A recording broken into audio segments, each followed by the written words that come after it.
This is Nancy and Rachel again. Our next video is what the schedule line number means.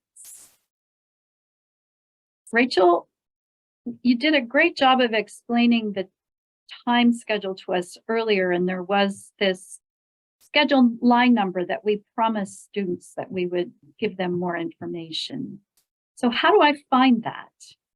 Yes, that's a great question, Nancy. We're going to be looking at English 308 today from the autumn 2023 time schedule. So if you notice, underneath that red banner, there is a 5-digit code that is underlined in blue. Goodness. Here we go.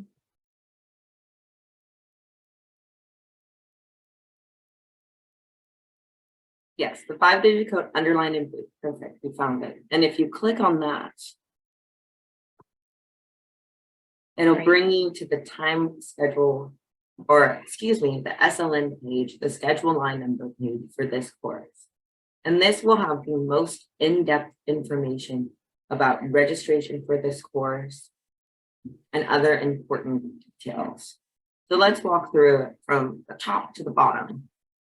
For the top area, you'll see basic information about this course, including the SLN, which you'll need to register for the course prefix and number, the section, the kind of class it is, LC stands for lecture, the number of credits it will award you, the title of the course, which is hyperlinked to that course catalog that I mentioned in the last video, and also the general education requirements it fulfills. And underneath this first row of the chart, it also has a second row for textbooks. So if you click on that link, it will show you any textbooks that the instructor is requiring. So right now it's saying that there aren't any. So you can check back regularly to see if there are ones added. And oftentimes instructors will also put it in the syllabi if there happens to be a textbook offered. The next chart will go over the enrollment. See the current enrollment first, which is at 2, the limit, which is 10, the room capacity, which is 40. Why is that important? That's important because it tells you how much space there is in the course. And if you look to the next column on the right, it will even do the math for you, which says how much space is available. So a lot of times there's a difference between the room capacity and the limit because instructors want to make sure that every student has a lot of attention on them, has a chance for personalized growth in the course, and can be very well supported by the instructor. So even though the room might be able to seat more people, our instructors here want to make sure that the students really feel supported in the classroom. So they won't necessarily fill it up all the way. There's not a huge teaching team for the class with TAs that can support you.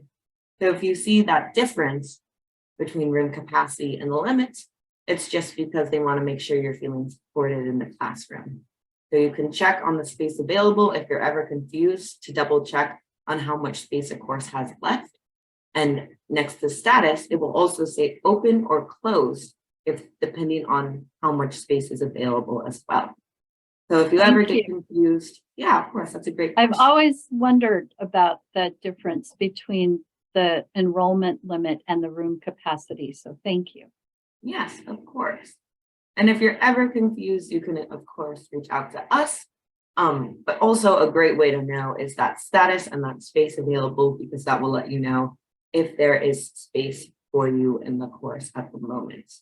And if you are really hoping to take this class and you notice there isn't space, you can click that link that says subscribe to seat availability notifications, and it will take you to this page, Notify UW, or you can sign up for seat notifications for the class.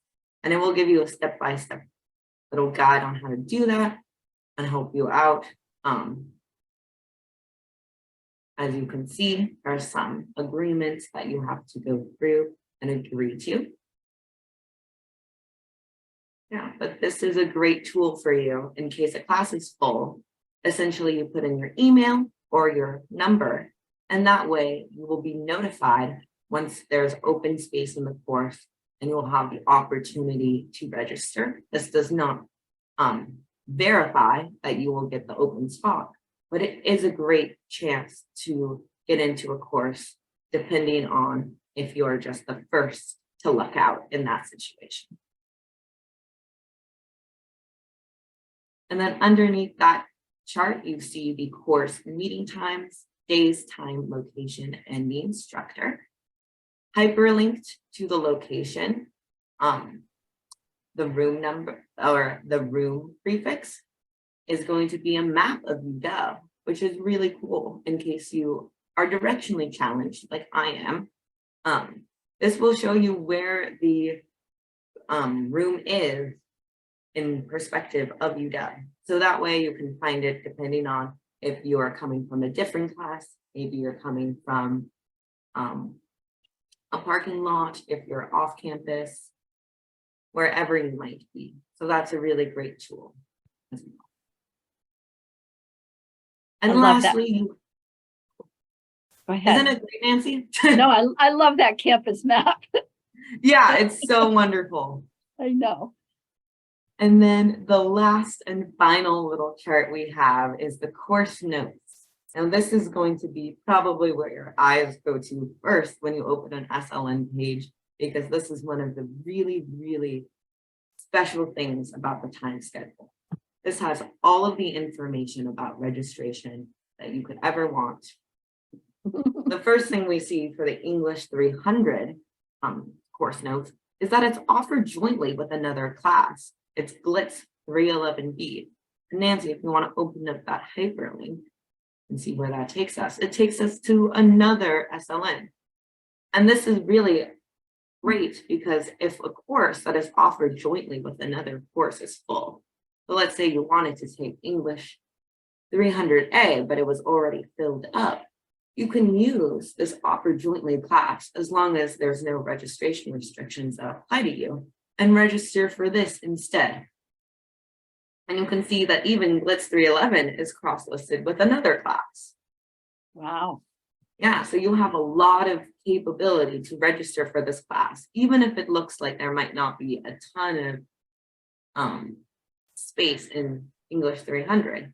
And that might also be the reason that the room capacity is different from the enrollment limit, because if different departments have a course cross-listed, they each get some seats depending on how big the department is.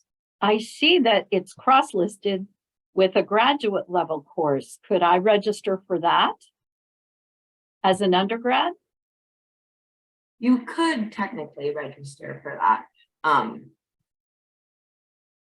But I think you have to get special permission from the graduate office in that department to register for the graduate level course in any department.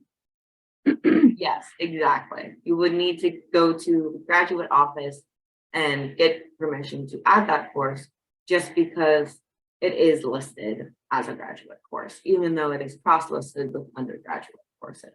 So they will help you make sure that you are eligible to register for that section.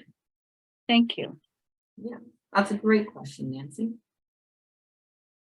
And then after that jointly offered note, we see some information on ad codes and registration restrictions. So if you are noticing that you are maybe an English major really interested in taking this course, that you can register for it during period 1. And period 1 is included, those dates are included in this time schedule, which is really amazing. Maybe your friend isn't an English major and they're having issues registering and they don't know why. Well, if you're ever curious as to why you can't register for a course that is open and has space available, the time schedule is a great resource for you because it shows all of this information, such as English majors only during period 1, and other registration restrictions that might apply to you, especially in autumn quarter. We see that some courses are attached to first year interest groups. So similar registration restrictions associated with the course would show up here. And if you're ever curious as to when a registration period is, and it's not listed on the course notes, you can look up the UW academic calendar, which will show you the registration periods for every quarter. Mhm. Thank you. That was really helpful.